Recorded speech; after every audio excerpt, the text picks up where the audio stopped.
God Sheena, तुमने तो मुझे डरा ही दिया था। ओह गॉड, मेरी तो हंसी नहीं रुक रही। हंसी नहीं रुकी। कोई और होता तो लिटरली मुझे हार्ट अटैक हो जाता। कोई और होता तो हार्ट अटैक होता ना। अभी तुमसे 5 मिनट पहले ही अंदर आई हूँ। तुम्हारे पास घर की चाबी कहाँ से आई? हाँ, पोपो ने दी। इस ब्लडी पोपो को तो मैं छोड़ूंगी नहीं। क्यों? क्या गलत किया उसने मुझे तुम्हारी चाबी देकर? तुमसे और जीजो से ज्यादा अकल है उसमें। समझता है कि यही तरीका है कि मैं तुमसे अकेले में बात कर सकती हूँ, वरना वो रिहर्सल पे इडियट जीजो और डैनी तुमसे कभी बात नहीं करने देते। लेकिन शीना, मैं वैसे भी तुम्हें तारा के बारे में कोई बात नहीं करने दूंगी, क्योंकि मैं उस बारे में कुछ बात नहीं करना चाहती। लेकिन तुमने ये अच्छा किया कि तुम यहाँ आ गई, क्योंकि रात में मुझे बहुत अकेलापन महसूस होता है। देवयानी, सिर्फ एक बार मेरी बात सुन लो। तारा गलत नहीं है, एक एक चीज की एक्सप्लेनेशन दे सकती है वो। प्लीज उसकी नहीं, कम से कम मेरी बात। मैं कुछ नहीं सुनना चाहती, न तुम्हारी बात न तारा की बात, क्योंकि मैंने तय कर लिया कि मैं इस विषय पर कोई बात नहीं करूंगी। मैं सेठ चेन ऑफ होटल्स को छोड़ चुकी हूँ। मैं उस झमेले में दोबारा नहीं पड़ना चाहती, क्योंकि सेठ चेन ऑफ होटल्स नहीं बल्कि कोई जंजीर हो गया हो जिसने हम सबको जगह की कैद कर दिया। लेकिन शीना, मैं उन सबको छोड़ आई, उन सबसे दूर निकल चुकी हूँ। अब मैं आजाद हूँ। जो पैसा लीगली मेरा है, जिसके पीछे सब लड़ मर रहे हैं, मुझे नहीं चाहिए। जिसका होना होगा उसका हो जाएगा, मुझ पर कोई फर्क नहीं पड़ता। लेकिन देवयानी, तारा को तुम्हारे पैसे से कोई वास्ता नहीं है। ये तुम कह रही हो ना शीना। चलो, इस बात को मैंने थोड़ी देर के लिए मान भी लिया, लेकिन इस बात की क्या गारंटी है कि तारा सच बोल रही है? वैसे तो किसी बात की कोई गारंटी नहीं होती देवयानी। एग्जैक्टली मैं यही बात कहना चाहती हूँ शीना। किसी बात की जिंदगी में कोई गारंटी नहीं। कोई आपका दोस्त है या नहीं, आपके रिश्तों की, किसी के खुदगर्ज होने की, किसी के ना खुदगर्ज होने की, किसी की बात कहने की, किसी की बात ना कहने की कोई गारंटी नहीं। मैं अपनी जिंदगी में बहुत सी गलतियां कर चुकी हूँ, दूसरों की बात पर भरोसा करके, दूसरों की बातों को मानकर। लेकिन अब मैं ऐसा और नहीं करूँगी। जो मेरा दिल करेगा मैं वही करूँगी। तुम लाख मुझे मनाने की कोशिश करो, लेकिन मैं तुम्हारा सुना नहीं मानती। तो क्या मानोगी देवयानी? किस सच्चाई को अपनी धरती मानोगी? किस सच्चाई को अपना घर मानोगी? किस सच्चाई को अपना दोस्त मानोगी देवयानी? जो जिस पल मुझे जहाँ। तो तारा को एक पल के लिए अपने सामने रख लो, एक पल के लिए समझ लो, एक पल के लिए मान लो। तुम कितनी अजीब बात कर रही हो। जिसकी बात पर मैंने हमेशा यकीन किया, जिसकी बात मैंने हमेशा सुनी, और जिसने मुझे सबसे बड़ा धोखा दिया, उसी को एक बार फिर मैं मौका दूं? नहीं शीना, मैं ऐसा दोबारा कभी नहीं करूंगी। तारा की बात मत करो, क्योंकि उसका ख्याल आते ही मेरे जहन में घिन सी हो जाती है, और मेरा दिल बहुत साफ है। उसे नफरत से गंदा मत करो प्लीज। किसने सिखाया ये सब तुझे? तेरे आसपास अगर कोई सपोर्ट करने वाला ना होता तो तू ऐसी बातें ना करती। तुम अच्छी तरह जानती हो कि मेरे दोस्त कौन है, डैनी और जीजू, जो हमेशा मेरे साथ रहेंगे। कौन है जीजू और डैनी? कौन है वो? तुम नहीं समझ सकती शीना कि वो मेरे कौन है, क्या लगते हैं। लेकिन अगर वो नहीं होते ना, तो पता नहीं आज मेरा क्या हुआ होता। तो तुम मुझे ये समझाने की कोशिश कर रहे हो कि कंचन का कहीं पता नहीं चल रहा? कंचन सोनी का, जिसका खौफ दिखा के शहर की हर माँ अपने बच्चे को डराया करती है। मुझे कंचन सोनी का पता चाहिए, किसी भी कीमत पर ढूंढ के लाओ उसे, कहीं से भी। समझे तुम? Damn it. ये लोग क्या समझते हैं? हम बेवकूफ हैं, ये हमें कहेंगे और हम इनकी बात पर यकीन कर लेंगे। आरज़ू, इतनी नफरत अच्छी नहीं आरज़ू। ये ना हो कि नफरत की आंधी में तुम बह जाओ, तुम्हारे पांव उखड़ जाएं, और उखड़े हुए पांव कभी जमते नहीं। ये आप कह रहे हैं इंस्पेक्टर साहब? हाँ आरज़ू, हाँ। भाग्य ने कंचन से तुम्हारा बदला ले लिया है। उसके गोडाउन सील हो गए, पुलिस उसके पीछे पड़ी है, और उसका बिजनेस ठप हो गया, और तो और उसका घर सील हो गया। भगवान जाने वो कहाँ होगी। पूरा शहर और पूरी पुलिस उसे जानती है कि वो कैसी दिखती है। उसे छोड़ दो आरज़ू, उसे अपने हाल पे छोड़ दो। मैं जानता हूं कि उसने तुम्हें ठेस पहुंचाई है, तुम्हारा दिल दुखाया है, मगर भगवान ने उसे इतनी बड़ी सजा दे दी है। और क्या सजा देना चाहती हो उसे? मैं उसे बर्बाद कर दूंगी, मार डालूंगी मैं उसे, खून पी जाऊंगी मैं उसका। अगर वो रास्ते में कहीं मुझे भीख मांगती हुई नजर आई तो उसके हाथ से भीख का कटोरा छीन लूंगी मैं। उसके तो हाथ पांव तोड़ के उसे कोने में बिठा देना चाहिए, ताकि वो सारी जिंदगी तरसती रहे, तड़पती रहे। उसे नहीं छोड़ूंगी, लूंगी मैं उसे, बदला लूंगी मैं उससे। आरजू, आरजू ये तू क्या कह रही है? कंचन के लिए ऐसी बातें कर रही है तू? तारा, अरे तारा, कहाँ आई? बहुत देर पहले आई थी, मैंने सब कुछ सुन लिया। कंचन के लिए ऐसी बातें कह सकती हो? इतनी नफरत? तारा, तारा तुम नहीं जानती कंचन ने क्या किया है। कुछ भी किया हो, चाहे तुम्हारा कितना बड़ा नुकसान किया हो, मैं कभी सोच भी नहीं सकती कि तुम कंचन के बारे में ऐसा सोच सकती हो। तारा, तुम ही आरजू को समझाओ कि अगर दूसरों के लिए मन में इतना जहर भरा हो तो अपना खुद का मन भी मैला हो जाता है। जो लोग दूसरों के लिए कब्र खोदते हैं वो खुद ब खुद उस कब्र में दफन हो जाते हैं। अगर ये छोटी सी बात लोगों की समझ में आ जाए तो ये क्राइम, ये दंगे फसाद और ये बदले की भावना जन्म ही न ले। हाँ तारा, आरजू को कहो कि ये लड़ाई बंद कर दे। इसके ये लड़ाई बंद करने से हो सकता है ये जंग खुद ब खुद बंद हो जाए। वैसे भी हम आरजू और कंचन की लड़ाई में बहुत नुकसान उठा चुके हैं। लेकिन इस बार कंचन ने बहुत बड़ी गलती की है। ये जंग नहीं रुक सकती है। सबसे पहले उसने मकरन पे शक किया, मकरन की मदद नहीं की जब वो जेल में था। ओके, फेयर है ना, हमने कुछ नहीं कहा। उसके बाद में उसने हम पर हमला करवाया, तब भी हमने उसे माफ कर दिया। लेकिन अब की बात तो पानी सर के ऊपर से निकल गया है। अब मैं उसे माफ नहीं करने वाली, बिल्कुल माफ नहीं करूंगी मैं उसे। आरजू, भगवान ने तेरी तरफ से उससे बदला तो ले लिया है, तब भी। हाँ, तब भी नहीं आरजू, तू उससे बदला नहीं लेना चाहती, तू उसे टॉर्चर करना चाहती है, उसे रुला रुला के तड़पा कर खुश होना चाहती है। नहीं आरजू, I don't agree with you, और ना ही मुझे तुमसे कोई हमदर्दी है, किसी को भी नहीं होगी। मैं क्या कोई भी नहीं सोच सकता कि तू किसी के बारे में ऐसा सोच सकती है, दुश्मन के बारे में भी नहीं। और कंचन तो हमारी दोस्त है। कंचन दोस्त थी, कंचन दोस्त थी तारा। नहीं आरजू, एक बार जिससे दोस्ती कर ली जाती है उससे जिंदगी भर दोस्ती निभाई जाती है। तो ये बात कंचन क्यों नहीं सोचती? सोचना ना सोचना कंचन का काम है। अगर सामने वाला घटिया हरकत पे उतर आए, इसका मतलब ये तो नहीं कि तुम भी गिर जाओ। तुम तो कभी गिरी हुई नहीं थी आरजू। तारा, तुम नहीं जानती हो कि कंचन ने क्या किया है। अगर जानती होती ना तो ऐसी बातें नहीं करती। उसने चाहे जो भी किया, लेकिन उसे बर्बाद करने की तुम्हें सोचनी तक नहीं चाहिए। ठीक, हाँ, चलो मेरे साथ, मैं बताती हूँ कि उसने क्या किया है, और उसके बाद में दोहराना यही बातें तुम। चलो मेरे साथ।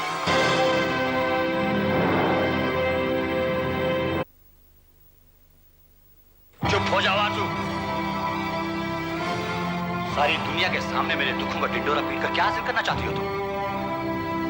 मेरे दुख खत्म नहीं होंगे, और तुम्हारी इन हरकतों से भी मेरे दुख खत्म होने वाले नहीं है।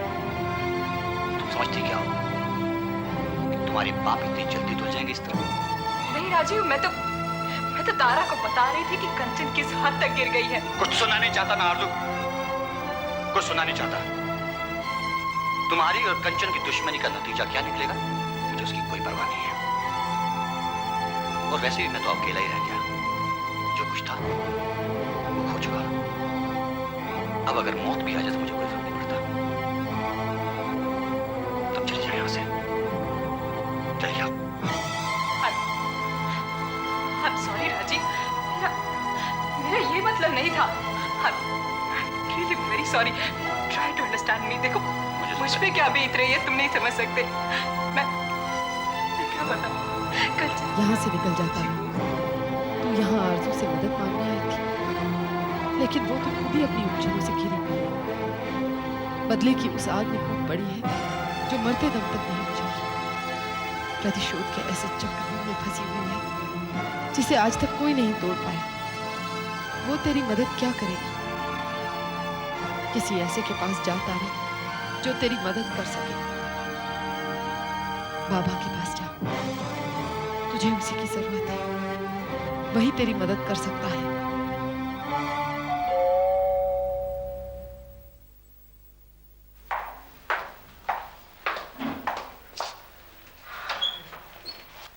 ओफो तारा, तारा तू कहाँ चली गई थी यार? मैं फोन कर करके थक गई, कोई फोन ही नहीं उठा रहा था। हाँ, मैं पंचगनी चली गई थी। बाबा से मिलने का दिल हुआ तो उसके पास चली गई। कैसा है बाबा? ठीक है। नॉर्मली लोग अपने बच्चों की फिक्र किया करते हैं, लेकिन इस छोटी सी उम्र में उस बेचारे को मेरी फिक्र पड़ी है। तारा, तुझे ऐसी हालत में वहां जाना ही नहीं चाहिए था। तुझे ऐसे देखकर वो फिक्र नहीं करेगा तो और क्या करेगा? हाँ शीना, तू ठीक कह रही है।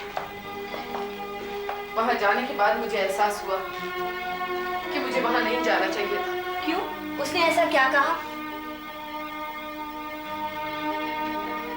चोट पे चोट पहुंचाई उसने मुझे। मैं उसके पास इसलिए गई थी, देवयानी के जाने के बाद मेरे दिल को चोट लगी थी। मैंने सोचा मेरा बाबा मेरे दिल पे, मेरी चोट पे मरहम लगाएगा,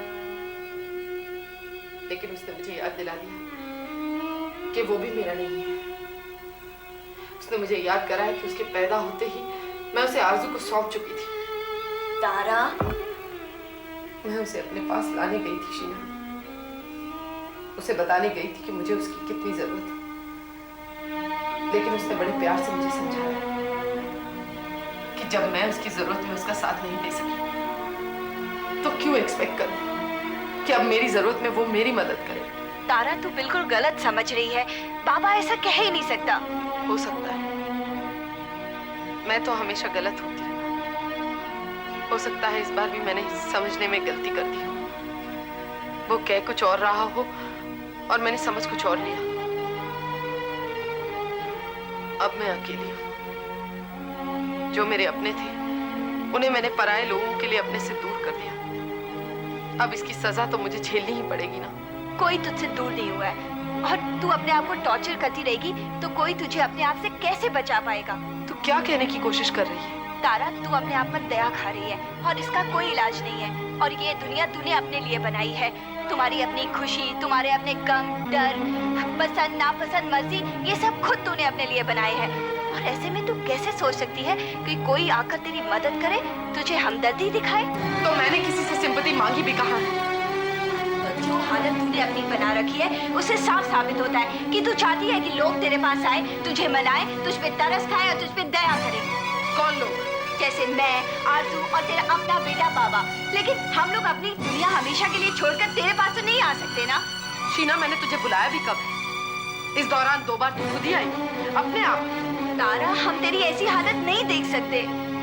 कमाल है शीना, पहले तू खुद ही मुझसे मिलने आती है और फिर कहती है कि तू मेरी हालत देख नहीं सकती। तू क्या चाहती? तेरा मूड ठीक करने के लिए मैं खुश हो जाऊं, तेरी खुशी के लिए खुशी से नाच उठूं, ताकि तू गिल्टी फील ना करे कि तेरी दोस्त दुखी है।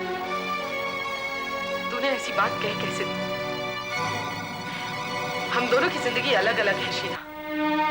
एक वक्त था जब मैं खुश थी और तू दुखी, लेकिन तब मैंने तुझे नहीं कहा कि तू भी खुश हो जा, बल्कि इस बात का ख्याल रखा कि अपनी खुशी में मैं तुझे तेरे दुख का एहसास ना दिलाऊं।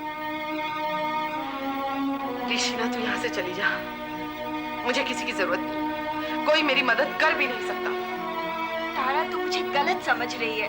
गलत या सही मुझे नहीं पता शीना, मैं इतना समझ पाई हूँ कि तू मेरे लिए कुछ कर नहीं पा रही, इसलिए फ्रस्ट्रेट हो गई।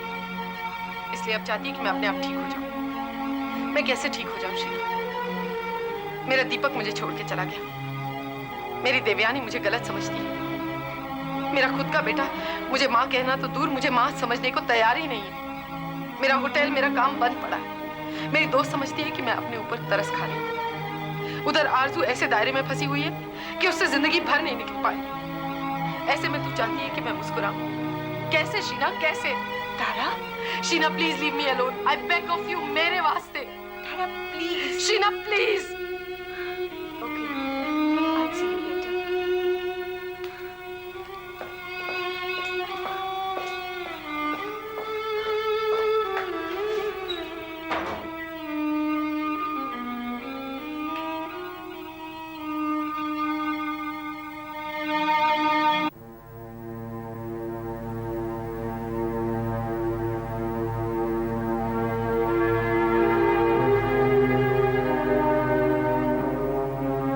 आप बहुत परेशान लग रहे हैं मित्र साहब। यह है कि जब काम बहुत ज्यादा बाकी होता है और वक्त तेजी से दौड़ा चला जा रहा होता है ना, तो आदमी परेशान तो होगा ही। तो आप वक्त को रोक क्यों नहीं देते? अरे वक्त को तो मैं जब चाहूं रोक लूं, लेकिन ये रास्ते में अड़चने डालने वाले मेरे हिसाब से अपने घड़ी की सुइयां नहीं चलाते ना। तो अड़चन डालने वालों को हटा दीजिए। यही सोच रहा हूं मैं। एक को तो भगा दिया, बस दूसरे को भगाना बाकी है। आपका मतलब कंचन और आरजू?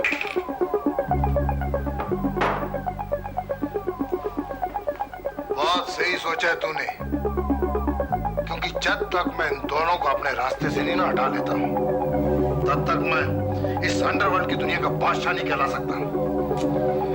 कंचन के बाद अंडरवर्ल्ड की दुनिया के बादशाह आप ही हैं बिंद्रा साहब, और ये बात सारी दुनिया जानती है।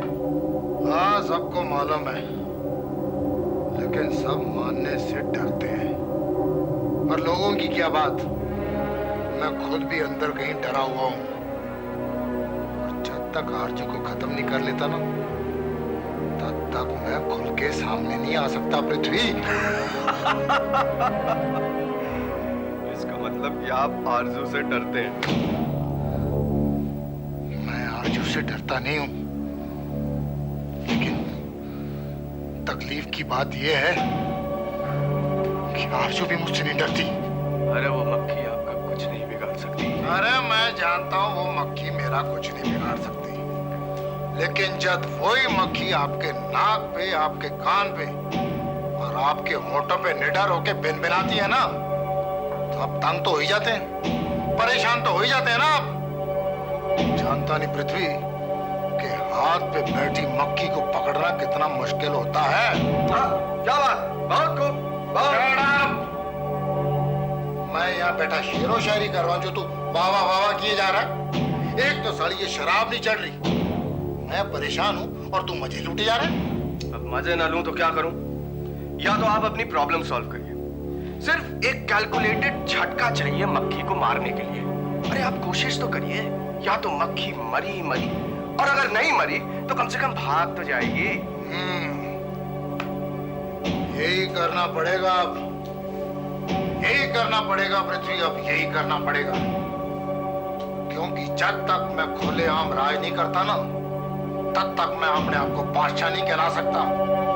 और जब तक मेरे हिसाब से हर आदमी उठता बैठता नहीं, जब तक हर काम, हर चीज मेरी मर्जी से नहीं होती ना, तब तक। लेकिन आज रात को, हाँ पृथ्वी, आज ही रात को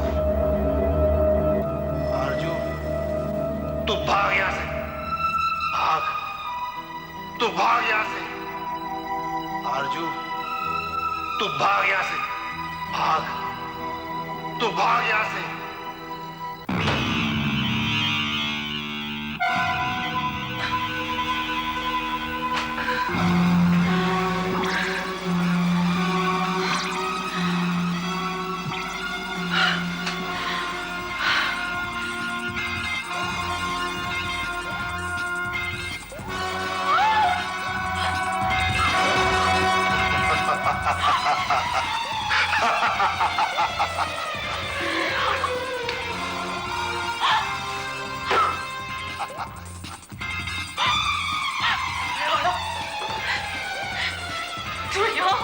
भाग, भाग अर्जू, यहां से भाग, क्योंकि राणा अभी जिंदा है, मरा नहीं।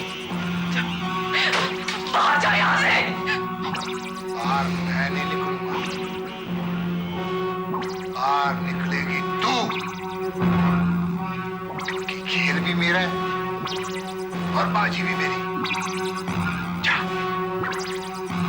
छोड़ूंगी नहीं मैं तुझे, याद रखना। तू वांटेड आदमी है, जेल से भागा हुआ। मैं पुलिस को इन्फॉर्म करती हूँ। मैं अभी इन्फॉर्म करती हूँ। ऐसी बेवकूफी मत करना अर्जू, ऐसी बेवकूफी कभी मत करना, वरना अपने साथियों की तरह। क्या हुआ मेरे साथियों को? हाँ, क्या किया? क्या हुआ इंस्पेक्टर सावर? हाँ? इंस्पेक्टर साहब और मकरंद हैं?